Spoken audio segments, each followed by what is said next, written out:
Good morning. Welcome to the forecast discussion for Wednesday, June 14th, 2023. Of course, I'm your meteorologist, Stephen DiMartino. Well, clouds are on the increase as a strong trough associated with an upper level low approaches the region. You see overcast cloud cover is already being reported over much of eastern Pennsylvania, increasing clouds over the Philadelphia metro and New York City metro.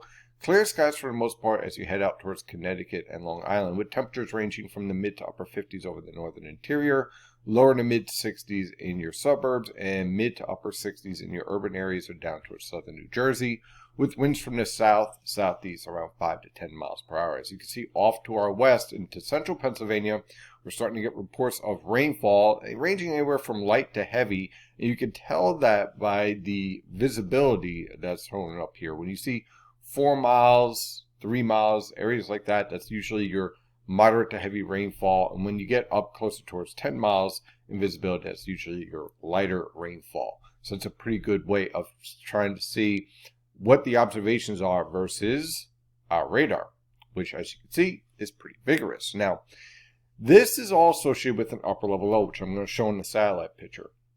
We have this trough that's the leading edge of the upper level low with a low wave of low pressure. And then this is the back edge of the upper level low with another wave of low pressure. And you can see these showers and some embedded thunderstorms. And this will all swing towards our neck of the woods today, starting later in the morning over eastern Pennsylvania and marching its way to the east as we move on through the afternoon and early evening hours. So the morning rush hour should be fine, but the evening rush hour may be a little bit more complicated with some of those showers and thunderstorms.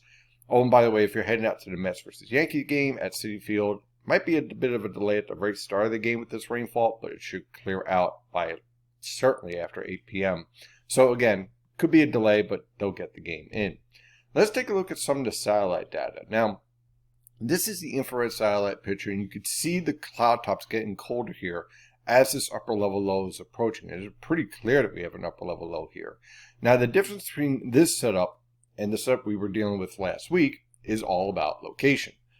Very vigorous upper level low, very strong one, but this one's approaching from the west, so it's able to pull northward tropical moisture, and you have a little bit more what we call divergence and diffluence spreading in the atmosphere, and so that enhances your potential for more widespread showers and thunderstorms. Last week, this upper level low was here. So what that leads to is a northwesterly flow and confluence, which means less potential for showers and also some of that smoke getting into the region. Now, as this upper level low marches its way across the region, it's going to lead to some cool temperatures and also the threat for a pesky shower or thunderstorm every afternoon. But today is going to feature the best potential for more widespread showers and thunderstorms because the upper level low will be to the west of us, and so it enhances all your lifting and your moisture transport. Once the upper level low gets to the east of us, then we fall back into that setup where you have what we call convergence and more of an isolated threat, and yeah, maybe a little bit more haze as well. But I don't expect the same type of impacts that we saw last week in terms of the smoke, but we'll be keeping an eye on it. Now, let's take a look at some of our model guidance here. You can see on the HRR guidance, this is our mesoscale model guidance, our showers and thunderstorms approaching the region by the time we get to later in the morning over eastern Pennsylvania, and some of these showers and thunderstorms will be capable of some heavier downpours. It will march through the Delaware River Valley as we move on to the early afternoon hours. And then from about 2 to 4 p.m., just as we start moving into the rush hour over the New Jersey coast and the New York City metro. As this rainfall marches its way through, some of these thunderstorms will be capable of reaching severe levels. Now, what that means is potential for wind gusts over 65 miles per hour and possibly some small hail, certainly frequent lightning and intense heavy downpours. So don't be surprised if we get a few isolated severe thunderstorms out of this. Most of this, though, will feature heavy downpours for about 30 to 35, maybe even 40 minutes as this rotates on through the region. And as you can see, by the time we get to later in the evening, we start to clear out. So again, if you're heading out to the Mets-Yankees game, be prepared for a delay, but the game will be played. So let's dive into this forecast.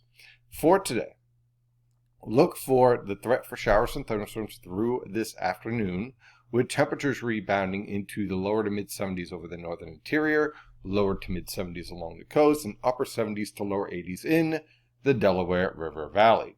For tonight into tomorrow, look for scattered cloud cover with an isolated shower here and there. Low temperatures will range from the mid to upper 50s, should I say, along the coast, and lower to mid 50s over the interior. For tomorrow afternoon, that upper level low is now to the east of us. So the shower and thunderstorm threat becomes more isolated in nature with more scattered cloud cover. It's also going to be rather cool, with high temperatures over the northern interior in the upper 60s to mid 70s, lower to mid 70s along the coast, and upper 70s to lower 80s in the Delaware River Valley. Now, from Friday all the way on through the weekend and into early next week, we remain in this same pattern, where we have a series of troughs rotating through with scattered cloud cover and the threat for an isolated shower or thunderstorm each afternoon. Low temperatures through this forecast period will range from the upper 40s to mid 50s over the northern interior and upper 50s to mid 60s along the coast.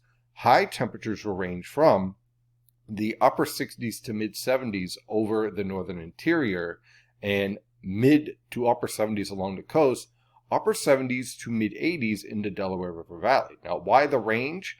Well, it just kind of depends on when these showers and thunderstorms happen to pop up in your location.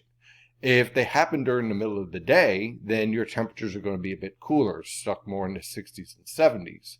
However, if those showers and thunderstorms impact your location a little bit later in the day, let's say around 4 or 5 p.m. rather than 1 and 2 p.m., then that will allow your temperatures to warm up more steadily. It's just the nature of the summer. You get more sunshine, you're going to get hotter.